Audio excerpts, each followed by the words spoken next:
주산전략 운영할 수 있다. 안녕하세요, 주식 컨설트 법인 텐트버 같습니다. 저 라이프 케어 한국 라이프 케어에서 4,450원에 양선해서 좋지요. 보면 어떤 부분으로 묶일까? 바로 원숭이 도착. 원숭이 너무 무서워. 그 원숭이들 참 재밌는 동물 친구인데 하여튼 동물 친구들 이거 이름 좀 바꿔주세요. 원숭이에 대한 혐오가 일어날 수 있습니다. 이런 거 싫어요. 그래서 자, 코로나19 방역 물자에 대한 이런 맞손을 잡았다. 그래서 정말 대표 안전장비 기업 한컴 라이프케어가 질병관리청의 방역물자 비축센터 운영사업에 대한 수행기관으로 선정을 했다고 하죠. 이런 부분에서 라이프케어와 질병관리청은 1일 한컴 라이프케어의 본사 사옥에서 오병준 라이프케어 대표이사 헌주 차장이 주요 관계자들이 참석한 가운데 이 방역물자 비축센터 개조죠. 이런 거 좋잖아요. 그래서 질병관리청은 방역물자 비축센터 운영사업이 코로나19 지속 대응과 원숭이 두창의 신종 감염증 초기를 위한 각종 방역물자를 비축하는 사업이다. 그래서 이에 대한 한컴 라이프케어 관계자는 이런 부분 국가 방역 체계 기틀을 만드는 출발점이 될 것이라는 이런 점을 많이 말해주고 있죠. 그래서 한컴 라이프케어는 지난해 질병관리청으로 방역 물품 240만 세트를 공급한 바가 있는, 그래서 이 사업을 통해서 레벨 D 세트, 보호벽, 그다음에 고글, 그래서 총 313만 개의 방역 물자를 경기도 용인시와 울산광역시 2개의 비축 운영하는 이런 부분이 된다는 거죠. 그래서 한컴 라이프케어 관계자는 아직 코로나19가 종식되지 않은 가운데 원숭이 도착, 그래서 신종 감염병이 새롭게 유행한 이게 주기가 더 정말 호모사피엔스가 진짜 지구를 정말 어떤 온갖 파괴를 많이 하면서 동물 친구들 막 플라스틱 먹이고 막 이랬죠.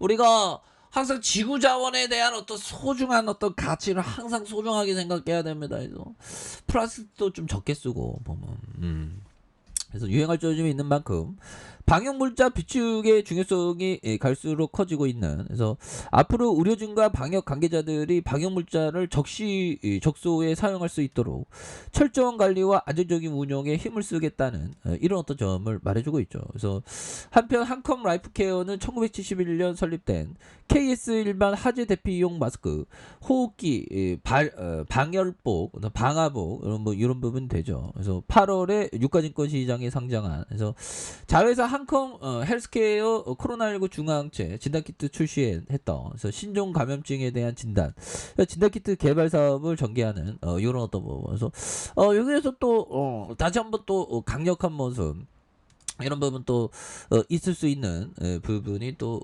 나와주리라고 생각을 합니다. 그렇게 해서 다시 좋아지는 모습에서 엄청난 모습 다시 보여줘야 되겠죠. 그래서 주봉에 대한 부분 17,600원에서 하단선에서 4,455원에 그래서 양선 여기서 다시 터닝하는 이런 점에서 기업의 비즈니스 나쁘지 않을 것 같은데요. 자, 시가총액이 1,536억 원, 이런 부분.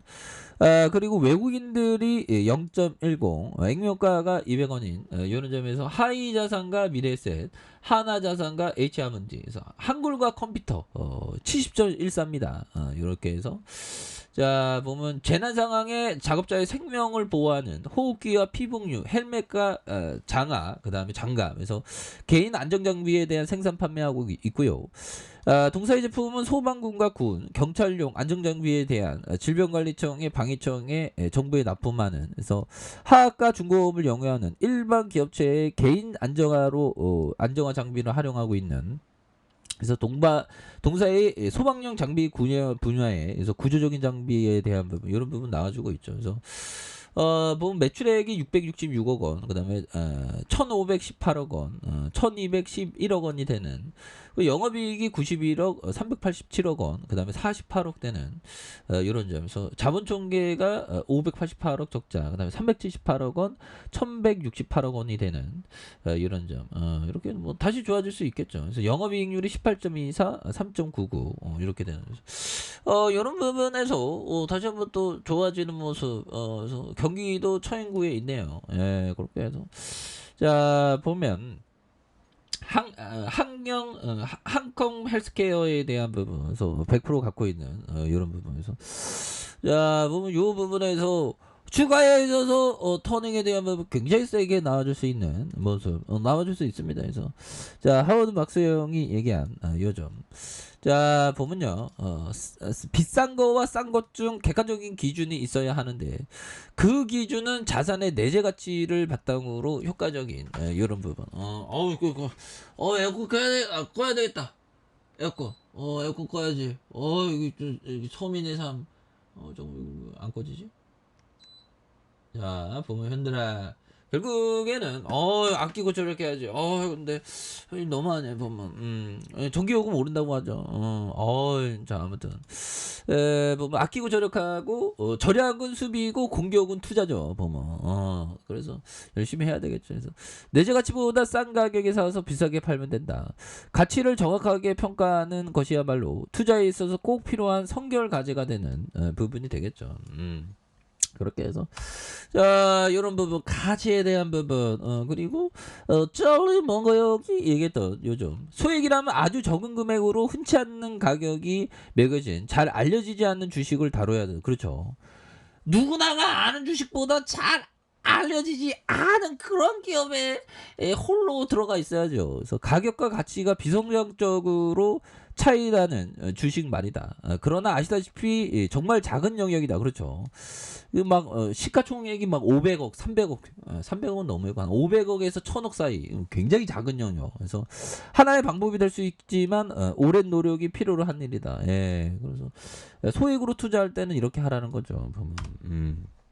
그런 부분에서 작은 기업에 대해서 이렇게 투자를 잘하는 이런 어떤 부분 중요하죠. 그래서 주가의 하단에 대한 부분 1번에 대한 부분에서 4,450원의 양선에서 다시 한번 거래량 터져주면 형들아 월봉에 대한 부분과 주봉에 대한 부분 이 부분 너무 내려왔다 보면 그래서 한 주당 BPS에 대한 부분 한 주당 BPS에 대한 부분 어디 갔을까요 보면 BPS가 자 보면 1920억 그 다음에 4221억 원 이런 부분 되죠. 이 부분에서 주가에서 하단선 5,550원 이거 다시 올려주지 보면 예 그렇게 해서 일봉에 대한 부분도 자 보면 침체권과 침체권에서 형들아 침체권과 침체권에서 다시 한번 강력하게 거래량 터지면서 슈팅이 나와주는 이런 어떤 모습을 한번 기대해 보도록 하겠습니다. 자 아래 카페에서 좀 확인하시고요. 쭉 덕하게 알람 설정까지 하셨던 분들 감사합니다. 감사합니다. 축복합니다. 이거 좀 다.